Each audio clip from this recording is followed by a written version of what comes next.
नमस्कार, स्वागत है एक बार फिर से मेरे इस यूट्यूब चैनल। मैं हूं डॉक्टर रवि द्विवेदी और आज हम लोग फंक्शंस चैप्टर जो है वो स्टार्ट करने वाले हैं। तो इस चैप्टर को स्टार्ट करने से पहले सबसे पहले मैं आप सभी का थैंक यू करना चाहता हूं एज़ आज मेरे चैनल के 100 सब्सक्राइबर पूरे हुए हैं and it completed 100 subscriber within 7 days। So once again thank you to all of you. और इस वीडियो लेक्चर की सीरीज़ में हम लोग आज जो थर्ड चैप्टर है 11th क्लास का फंक्शंस वो कंप्लीट करेंगे। तो सबसे पहले हम इम्पोर्टेंस समझ लेते हैं फंक्शंस की। फंक्शंस एक्चुअली मैथमेटिक्स के बिल्डिंग ब्लॉक्स हैं। Almost every branch of mathematics is incomplete without function. Function के बिना हम मैथमेटिक्स की किसी भी ब्रांच के बारे में किसी भी ब्रांच को कंप्लीट नहीं कर सकते। किसी भी ब्रांच की स्टडी जो है वो कंप्लीट नहीं हो सकती जब तक कि हमें फंक्शन का नॉलेज ना हो। तो फंक्शन एक तरीके से हमारे बिल्डिंग ब्लॉक्स है मैथमेटिक्स के। फंक्शन से ही हमारी कैलकुलस स्टार्ट होती है, जिसमें कि मोस्ट ऑफ द जो पार्ट हमारा मोस्ट ऑफ द का ऑलमोस्ट एवरी जो कंप्लीट कैलकुलस है वो हमारी फंक्शंस पर ही बेस्ड है। ओके, तो हम डेफिनेशन से स्टार्ट करते हैं, फिर धीरे धीरे हम इसका कॉन्सेप्ट समझेंगे कि क्या होता है फंक्शन। तो फंक्शन की अगर हम डेफिनेशन की बात करें तो फंक्शन एक तरीके से जो हमारा रिलेशन होता है उसका एक पर्टिकुलर केस है। हमारे रिलेशन का एक पर्टिकुलर केस होता है फंक्शन। तो हम फंक्शन को इस तरीके से डिफाइन करेंगे।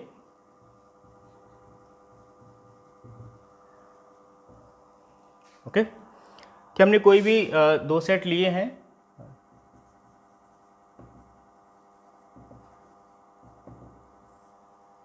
let A and B be any two sets।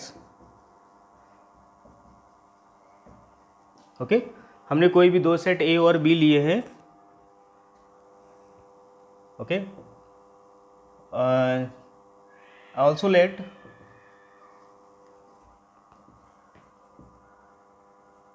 F be a relation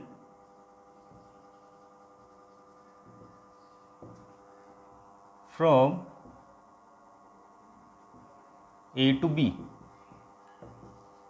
और F क्या है? हमारा एक रिलेशन है, कहाँ से? सेट A से सेट B पर। then F will be called as function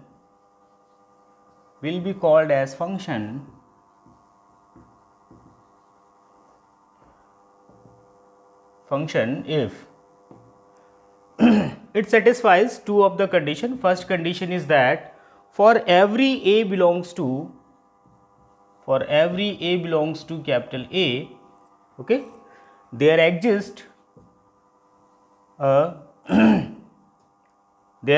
an element B in capital B। तो इसका मतलब क्या है कि हमें A में जितने भी एलिमेंट्स हैं उन सभी के लिए हमें at least there exist an element B in B, मतलब एक एलिमेंट हमें सेट B में मिल जाना चाहिए। ठीक है, सच दैट, और वो किस तरीके से मिलना चाहिए कि हमारा जो A, B बने वो उस रिलेशन यानी उस फंक्शन F में बिलोंग करे, है ना। इस तरीके से हमें एक एलिमेंट B में मिल जाना चाहिए जिसके लिए हमारा ए बी क्या हो, फंक्शन F में बिलोंग करे। इसके सेकंड कंडीशन ये है कि जब भी कभी ऐसा हो कि हमारा A, B भी F में बिलोंग कर रहा है एंड A, C भी F में बिलोंग कर रहा है, इसका मतलब ये है कि हमारा A जो है वो B के साथ भी रिलेटेड है और A जो है वो C के साथ भी रिलेटेड है। देन क्या होना चाहिए? B is equal to C होना चाहिए। तो ये जो सेकेंड स्टेटमेंट है, this statement shows the uniqueness of the element B। This statement shows the uniqueness of the element B। तो अब अगर हम इन दोनों स्टेटमेंट्स को कंबाइंड करके इसकी डेफिनेशन लिखना चाहें तो a function F is a relation from a set A to set B such that, okay, for every element in A there exists a unique element B in B such that A is related with B। Okay, तो इस तरीके से हमें क्या है कि ये function की डेफिनेशन हो गई कि हमने कोई भी दो सेट A B लिए, उस पर हमने एक रिलेशन डिफाइन किया A से B पे। वो रिलेशन हमारा फंक्शन बन जाएगा अगर हमें फॉर एवरी, सबसे पहली कंडीशन जो ये कि सारे एलिमेंट्स के लिए इमेज मिलनी चाहिए। ओके, दूसरी बात ये है कि जो इमेज हमें मिल रही है एलिमेंट्स की वो यूनिक मिलनी चाहिए। बस ये दो बात हमें याद रखनी है। फंक्शन के लिए कोई भी रिलेशन फंक्शन हो जाएगा अगर सेट ए के सारे एलिमेंट्स के लिए हमें इमेज मिल जाए, और दूसरी चीज़ बात ये कि जो इमेज हमें मिल रही है, जो रिलेशन हमें मिल रहा है, मैपिंग मिल रही है, वो हमें यूनिक मिलनी चाहिए। ओके, चलो देख लेते हैं कुछ एग्जांपल्स कि कौन कौन से रिलेशंस को हम लोग सेट बना सकते हैं।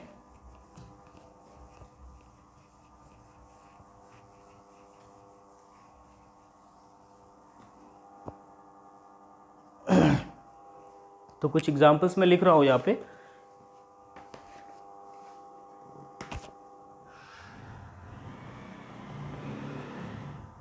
ये एक रिलेशन के एग्जांपल्स हैं। लेट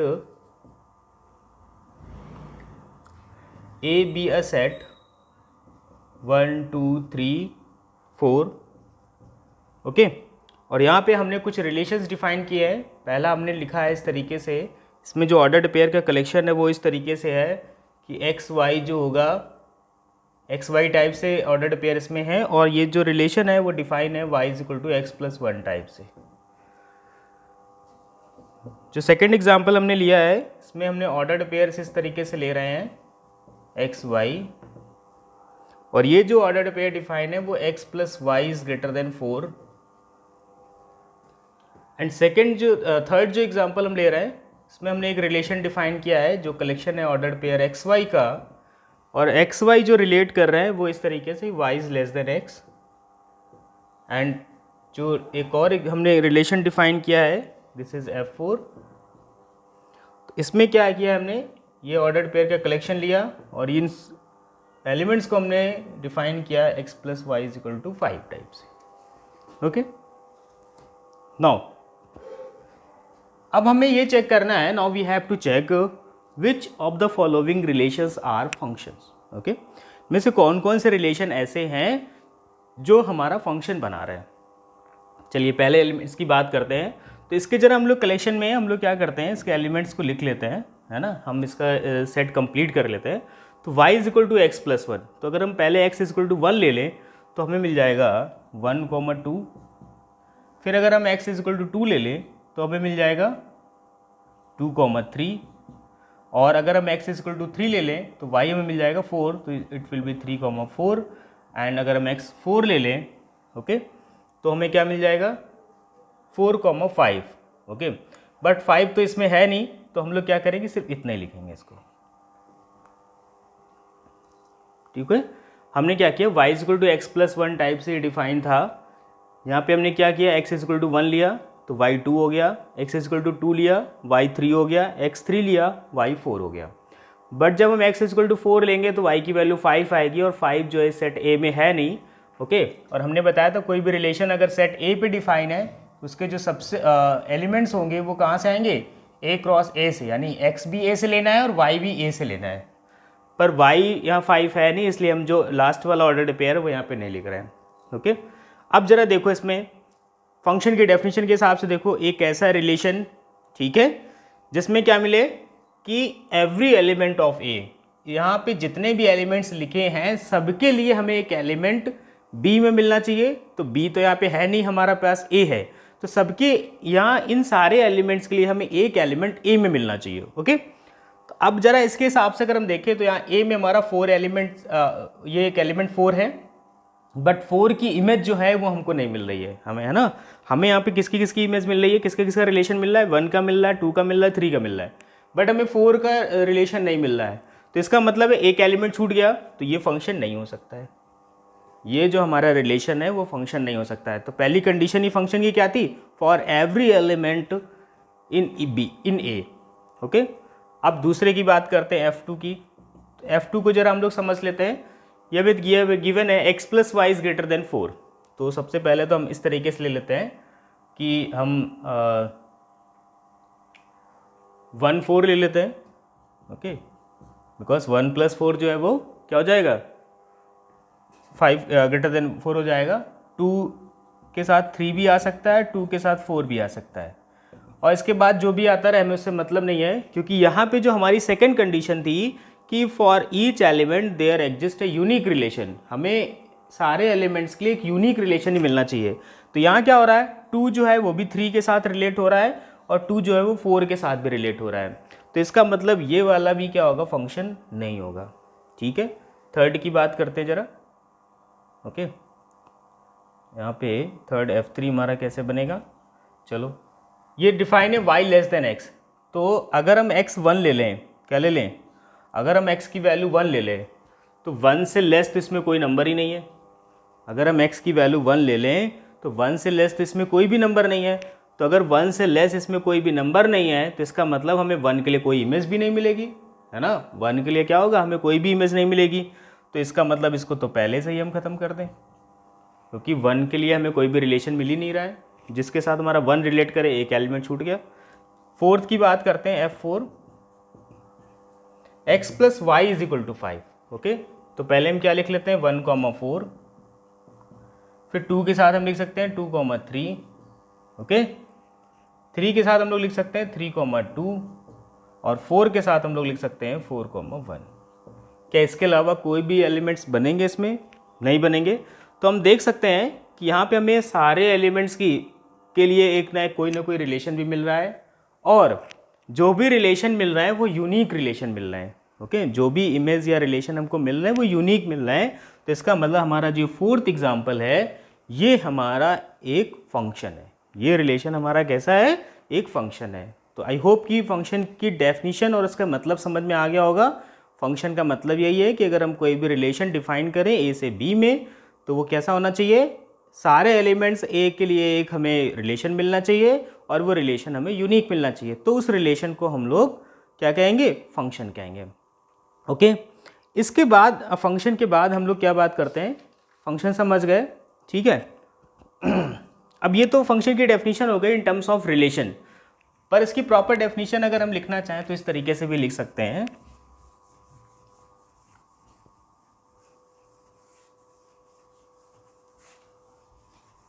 इसकी प्रॉपर डेफिनेशन हम लोग लिखेंगे, a function is a mapping, okay, or method or correspondence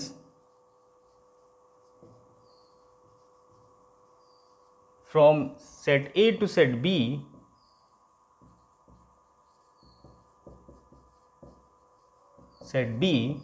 okay, such that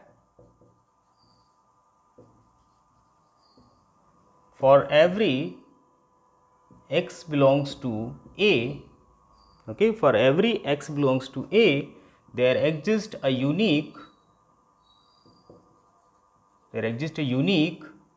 fx in B। Okay, अब जरा इसका मतलब समझ लो, x और fx का क्या मतलब हुआ। Okay, for every x in A, हम x से कोई भी एक एलिमेंट A ले लें तो उसके लिए एक यूनिक हमें जो है वो fx B में मिलना चाहिए। तो चलो इसको जरा डायग्राम से समझ लेते हैं कि किस तरीके से बात कर रहे हैं ये लोग। देखो, यहाँ जो भी एलिमेंट्स होंगे x में, जो भी एलिमेंट्स होंगे इसको हम लोग मान लेते हैं x1, x2, x3, ऐसे इस तरीके से करके xn मान लेते हैं। n एलिमेंट है हमारे पास, सेट A है। सेट B हमारे पास है, इसमें y1 से लेकर के y2 और ये हमारे पास m एलिमेंट्स है। ओके, अब क्या चाहिए, ये जो y1 है इसको हम लोग लिख सकते हैं fx1। ठीक है, हम अभी डिनोट कर रहे हैं, ऐसा नहीं कि हम लिख सकते हैं, हम इसको डिनोट कर ले रहे हैं, fx1, fx2, इस तरीके से ये मान ले fxm। ठीक है, तो अब अगर हमको यहाँ से यहाँ पे एक फंक्शन बनाना है, हमको क्या करना है, यहाँ से यहाँ पे फंक्शन बनाना है, तो हम क्या कर सकते हैं कि मान लो हमारा ये x1, अगर ये fx1 है तो हमारा x1 किसके साथ, x1 की इमेज क्या मिलेगी, हमें y1 मिलेगी। तो इसको हम लोग डिनोट करेंगे f ऑफ x1, अगर हमारा जो रिलेशन या ये जो फंक्शन है वो f है। तो किसी भी फंक्शन f के थ्रू एक एलिमेंट x की जो इमेज बनती है, इमेज का मतलब जो आउटपुट मिलता है वो हमारा fx कहलाता है। ठीक है, एक जो हमारा आउटपुट मिलता है वो fx कहलाता है और वो आउटपुट हमें कैसा चाहिए, यूनिक चाहिए। अब यहाँ पे जैसे x1 के लिए y1 मिला तो x2 के लिए y2 मिल गया, जरूरी नहीं कि इसके लिए, हो सकता है इसके लिए भी y2 मिल जाए, इसके लिए भी y2 मिल जाए। यहाँ पे एक एलिमेंट की एक इमेज होनी चाहिए, पर एक से ज़्यादा एलिमेंट की इमेज एक ही हो सकती है, पर एक इमेज है ना, पर एक एलिमेंट दो जगह नहीं जा सकता है। जो डिफरेंस है वो ये समझने वाला है कि यहाँ जो एलिमेंट हैं वो एक से ज़्यादा के साथ मैप कर सकते हैं, पर यहाँ का जो एलिमेंट है वो सिर्फ एक ही के साथ मैप करेगा। जैसे x2 सिर्फ y2 के साथ मैप कर रहा है, x2 किसी और के साथ मैप नहीं कर सकता है।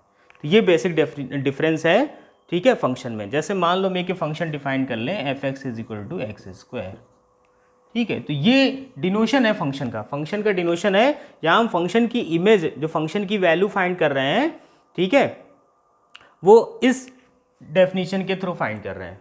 जो x होगा वो हमारा कहाँ से लिया जाएगा, a से, और जो ये आउटपुट आएगा ये कहाँ पे आएगा, b में आएगा, ठीक है। तो फंक्शन में, फंक्शन एक तरीके से ऐसे मान लो कि एक मशीन है या एक कोई इस तरीके से प्रोग्रामिंग है जिसमें x जो होता है, जो a के एलिमेंट होते हैं वो इनपुट होते हैं और जो b के एलिमेंट होते हैं वो आउटपुट होते हैं, ठीक है। उस फंक्शन अब कैसे डिफाइन किया गया है वो डिपेंड करता है क्वेश्चन बाय क्वेश्चन पे। इसको हम ऐसे भी डिफाइन कर सकते हैं x³ + 3, ओके। इसको हम ऐसे भी डिफाइन कर सकते हैं x - 4/x + 4, इस तरीके से। तो फंक्शन को हम अलग अलग तरीके से डिफाइन कर सकते हैं, ठीक है। पर फंक्शन होता क्या है, फंक्शन एक तरीके से एक मशीन है सेट A से सेट B पे, जिसमें सेट A के एलिमेंट्स को इनपुट देते हैं और हमें जो आउटपुट मिलते हैं वो सेट B के एलिमेंट्स में, मतलब सेट B में वो एलिमेंट जो हमें मिलते हैं वो उस मशीन के लिए आउटपुट होते हैं, ठीक है। तो ये तो फंक्शन का ब्रीफ इंट्रोडक्शन हो गया। फंक्शन का रिप्रेजेंटेशन जो है वो f(x) के थ्रू करते हैं, कहीं कहीं इसको y के इक्वल भी मान लेते हैं, इस तरीके से भी, ठीक है। तो y = f(x) भी लिख सकते हैं। तो ये हमारा फंक्शन का डेफिनेशन हो गया, उसका इंट्रोडक्शन हो गया, बेसिक एलिमेंट्स हो गए। अब इसके बाद बात आती है, क्या सारे a और b के लिए हम फंक्शन को डिफाइन कर सकते हैं कि कोई भी a ले लो कोई भी b ले लो हमें फंक्शन मिल जाएगा, ऐसा पॉसिबल है या नहीं है? तो उसके चेक करने के लिए हम क्या पढ़ेंगे, हम समझेंगे डोमेन, कोडोमेन और रेंज के कॉन्सेप्ट को। उसको समझने के लिए हम क्या समझेंगे, डोमेन, कोडोमेन और रेंज के कॉन्सेप्ट को। ये सबसे इंपॉर्टेंट पार्ट है फंक्शन का। अगर आपको फंक्शन का डोमेन, कोडोमेन और रेंज समझ में आ रहा है तो आप फंक्शन के साथ जो आपकी डीलिंग है वो बहुत बढ़िया रहेगी। मतलब आप फंक्शंस के कॉन्सेप्ट को समझ गए, अब फंक्शंस के डोमेन और रेंज को समझ लें, मतलब फंक्शन क्या होता है वो समझ गए, कैसे डिफाइन कर सकते हैं या कहाँ कहाँ डिफाइन हो सकता है ये समझ लें, तो हम फंक्शन के जो बेसिक कॉन्सेप्ट है उसको पूरी तरीके से समझ गए। तो चलो समझते हैं हम लोग डोमेन, कोडोमेन और रेंज क्या होता है।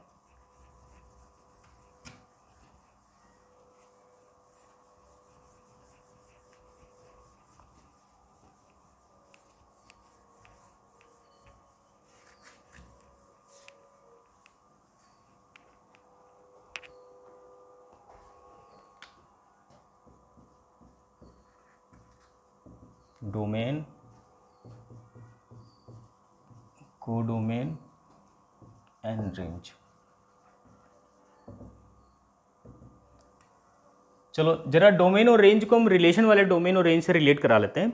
रिलेशन में जो डोमेन और रेंज था, तो जैसे मान लो यहाँ ए सेट ए था, ये सेट बी था, ठीक है, और इनके बीच में हमने क्या किया, एक रिलेशन आर डिफाइन कर दिया।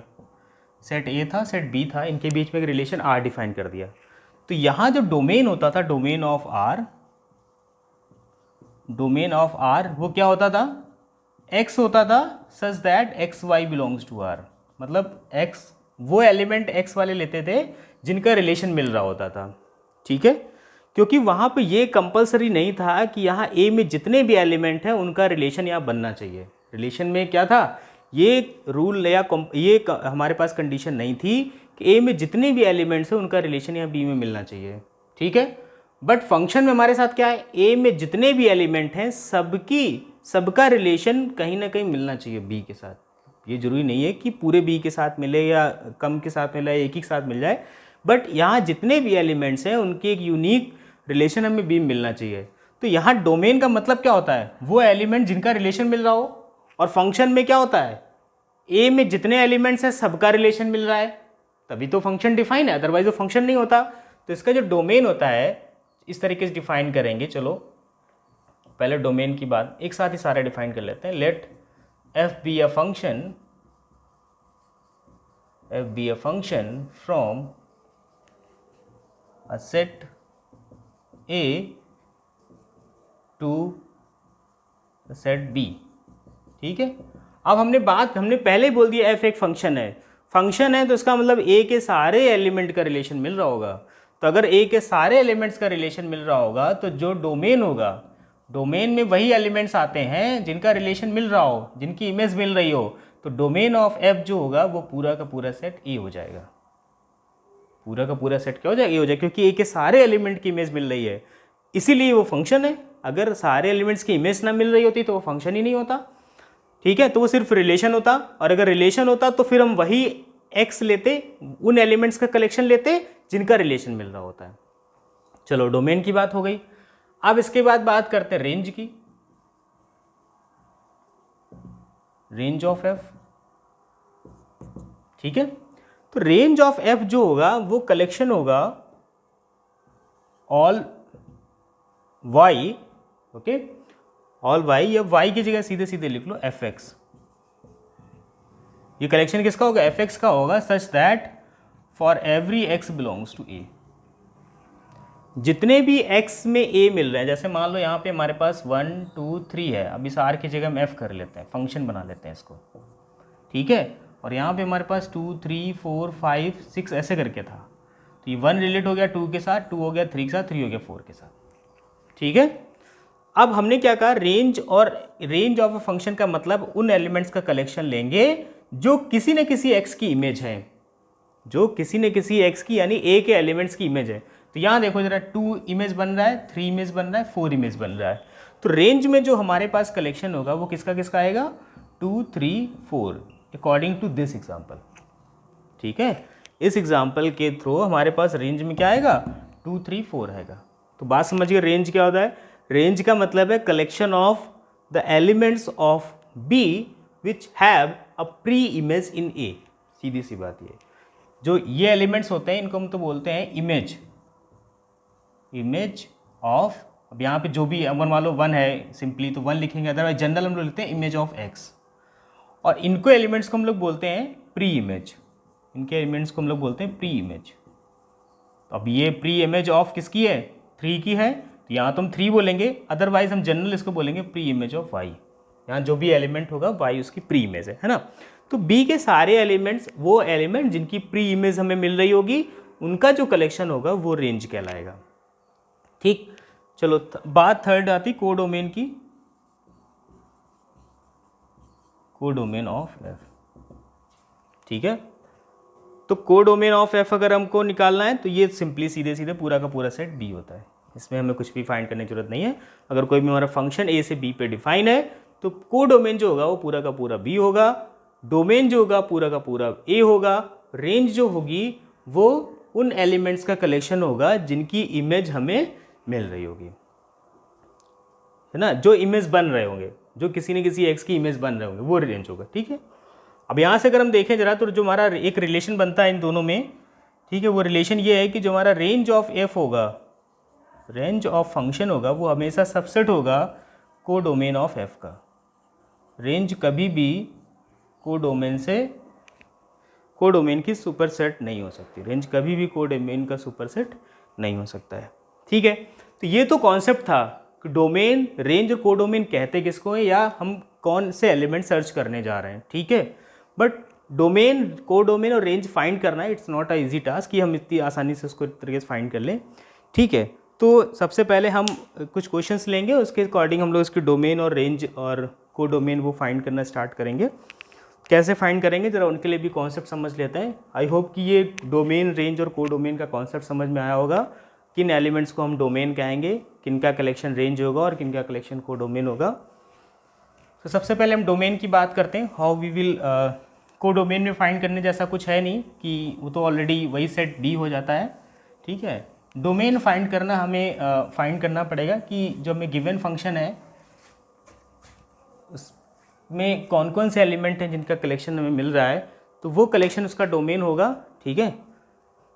चलो कुछ फंक्शन के एग्जांपल्स लेते हैं हम लोग।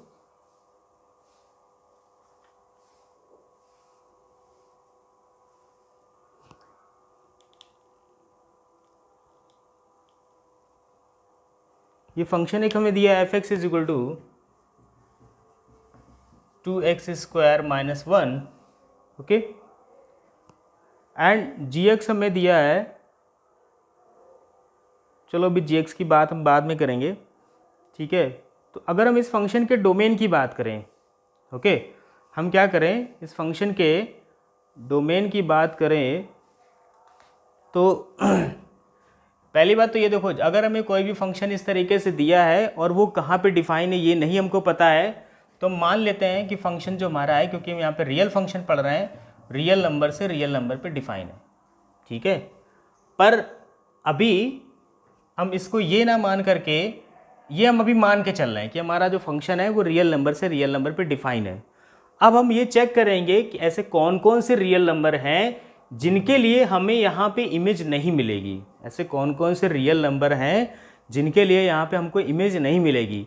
तो जिनके लिए हमको इमेज नहीं मिलेगी, हम रियल नंबर से वो नंबर क्या करेंगे, हटा देंगे।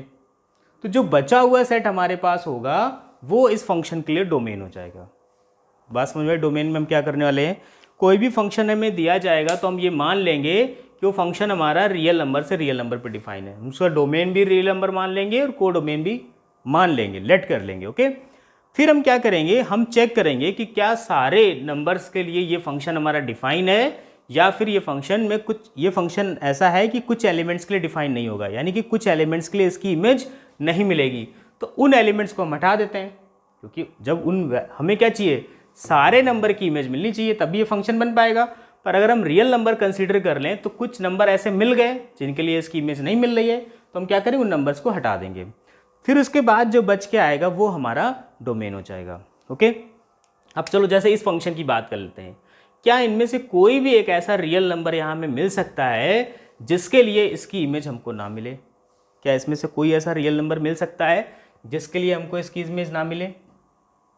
तो ऐसा कोई भी रियल नंबर नहीं है जिसके लिए हमें इसमें से कुछ ना कुछ वैल्यू ना मिले। वैल्यू कैसे निकालते हैं, सपोज हमने एफ ऑफ 1 लिया, तो 1 लिया मतलब हम एक्स की जगह 1 ले रहे हैं, एक्स की जगह क्या ले रहे हैं, तो ये हो जाएगा 2 × 1² माइनस 1, तो ये कितना हो गया 2 - 1 यानी कि 1 वैल्यू आ गई, ठीक है। और ये वैल्यू जो है वो इसमें बिलोंग करनी चाहिए, वो वैल्यू कहाँ होनी चाहिए, इसमें बिलोंग करनी चाहिए, ठीक है। चलो दूसरा ले लेते हैं, कुछ भी ले लेते हैं, √2 ले लिया हमने, x की वैल्यू √2 ले ली, तो 2 × √2² माइनस 1, सो दिस इज 4 - 1 3, एक वैल्यू आ गई जो r में बिलोंग भी कर रही है रियल नंबर में, ठीक है। तो इस तरीके से हम देख रहे हैं कि हम यहाँ से r की कोई भी वैल्यू ले लें तो हमें कोई ना कोई वैल्यू r में मिल जा रही है। इसका मतलब ये हमारा फंक्शन जो है वो रियल नंबर पे डिफाइन कर सकते हैं, इसका डोमेन रियल नंबर हम लोग लिख सकते हैं। We can write the domain of this as real number, domain of f is पूरा का पूरा whole set of real numbers. चलो अब जरा देखते हैं कंट्राडिक्शन कैसे बनेगा। चलो हम f(x) ले लेते हैं, अब हम √x, क्या ले लेते हैं, √x, ओके। √x ले लिया हमने। अब यहाँ पे हमने माना तो रियल नंबर से रियल नंबर है, चलो हम कोई भी यहाँ पे पॉजिटिव नंबर ले लेते हैं, 4 ले लिया हमने, √x लिखा, √4 लिखा, ठीक है। अब √4 की वैल्यू जो होती है वो क्या होती है, +-2 होती है।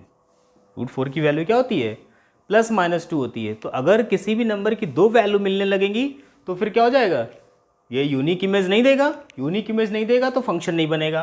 तो सबसे पहले तो हम क्या कर लें, हम r+ ले लें, मतलब हमें सिर्फ प्लस वाली वैल्यू चाहिए, तो ये हमारा क्या हो गया, r+ में बिलोंग कर गया।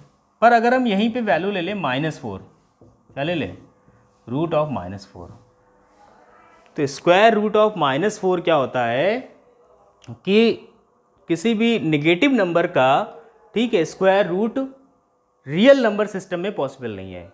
किसी भी नेगेटिव रियल नंबर का square root real number system में पॉसिबल नहीं है, ठीक है।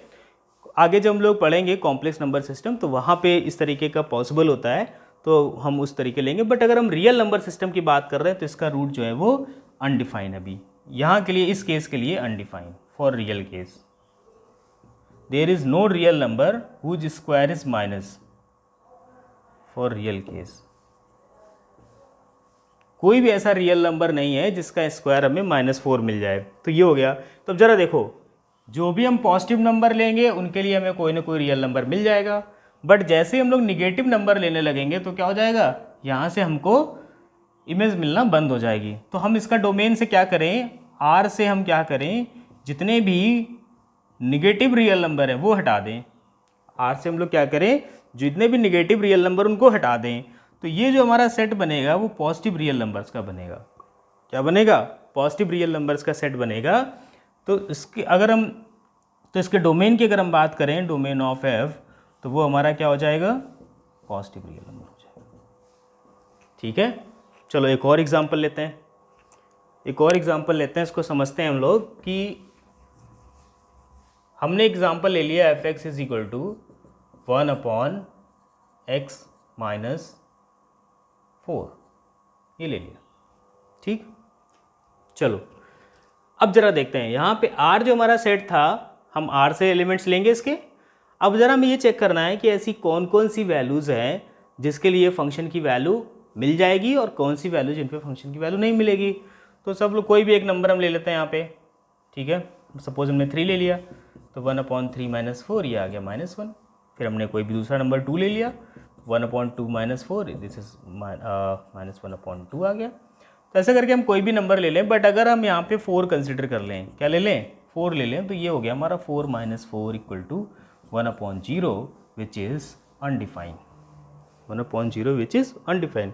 तो इसका मतलब x इज इक्वल टू 4 पे जो वैल्यू है, ठीक है, फंक्शन की वैल्यू हमें नहीं मिल रही है।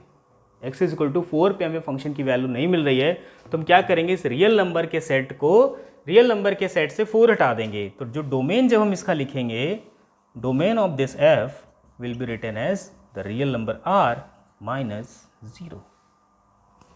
ठीक है, रियल नंबर ऑफ r से हमने क्या किया, 0 को हटा, सॉरी 0 लिख रहे हैं, 4 हटा देंगे हम लोग। क्या करेंगे, 4 को हटा देंगे, तो जो सेट बनेगा वो हमारा क्या बन जाएगा, डोमेन बन जाएगा इसका।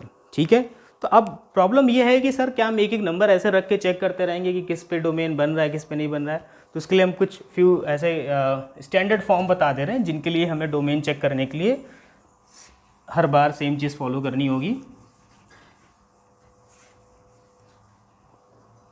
तो फर्स्ट काइंड इस तरीके से है कि अगर हमारा फंक्शन जो है वो एफ एक्स जो है वो इस तरीके से दिया हो, रेशनल फंक्शन के फॉर्म में दिया हो, f x is equal to g x upon h x. अगर हमारा फंक्शन रेशनल फंक्शन के फॉर्म में गिवन है, तो इसका जो डोमेन होगा, domain of this f will be the whole real number R minus, okay, minus collection of x such that hx is equal to 0। हम रियल नंबर के set से उन नंबर्स को हटा देंगे जिनके लिए हमारा ये hx 0 हो रहा होगा। ठीक है, जब हमारा रेशनल फंक्शन होगा तो इसका डोमेन लिखने के लिए हम पूरे r से वो नंबर हटा देंगे जिनके लिए हमारा ये hx 0 हो रहा होगा। ठीक है, तो हम क्या करेंगे, पहले hx को इक्वल टू 0 रख देंगे, जो भी x की वैल्यूज़ वहाँ से आ जाएंगी उन r के सेट से उन वैल्यूज़ को हटा देंगे, जो बचा हुआ सेट होगा वो हमारा इस फंक्शन के लिए डोमेन होगा। सेकेंड, अगर हमारा फंक्शन जो है वो इन फॉर्म ऑफ रूट है, स्क्वायर रूट है और यहाँ पे एच एक्स है या फिर जी एक्स है। ठीक है, so the domain of this function f, domain of f will be given by g x greater or equal to 0। ठीक है, तो जहाँ पे भी हमारा gx जो है वो पॉजिटिव या इक्वल टू 0 की वैल्यू देगा, वो सारी वैल्यूज़ जो x की होंगी वो क्या हो जाएगा, इस फंक्शन के लिए डोमेन की तरह काम करेगा। ठीक है, तो domain of this function will be given by gx greater or equal to 0। So इस तरीके इसको ऐसे भी लिख सकते हैं, will be the collection of all x such that gx is greater or equal to 0। हम वो x की वैल्यूज़ लेंगे जिनके लिए हमारा gx जो है वो ग्रेटर आर इक्वल टू 0 होगा। नाउ एक थर्ड केस और है कि अगर ये हमारे रूट वाला जो फंक्शन है वो डिनोमिनेटर में आए 1/hx और ये हमारा रूट में है, या फिर यहाँ पे हमारा कोई फंक्शन भी gx है, उससे कोई डजंट मैटर। सो इसके लिए हमारा जो डोमेन होगा, तो domain of f now will be collection of all x such that, now this time हम सिर्फ ग्रेटर देन 0 लेंगे, we will not take equal to 0, because अगर डिनोमिनेटर में इक्वल टू 0 हो गया तो ये फंक्शन फिर से अनडिफाइन होगा। तो ये कुछ स्टैंडर्ड फॉर्म है डोमेन निकालने के लिए। ओके, सो इनके पेस जो प्रॉब्लम्स हैं वो हम लोग नेक्स्ट वीडियो में कर लेंगे। सो आई होप कि ये कॉन्सेप्ट जो फंक्शन का डोमेन रेंज का कॉन्सेप्ट आपको सबको समझ में आया होगा। ठीक है, so if you are watching my video and आपको समझ में आ रहा है, चीज़ें अच्छी लग रही हैं, तो प्लीज़ हमारे वीडियो को लाइक भी कर दें, चैनल को सब्सक्राइब करें, ज़्यादा से ज़्यादा शेयर करें, ताकि जिन लोगों को इस कॉन्सेप्ट्स की ज़रूरत है या जो लोग कोचिंग नहीं जा पा रहे हैं, स्कूल नहीं जा पा रहे हैं, वो घर पर बैठकर ऑनलाइन इन कॉन्सेप्ट को समझ सकें और उनकी प्रॉब्लम्स को कर सकें। Thank you for watching this.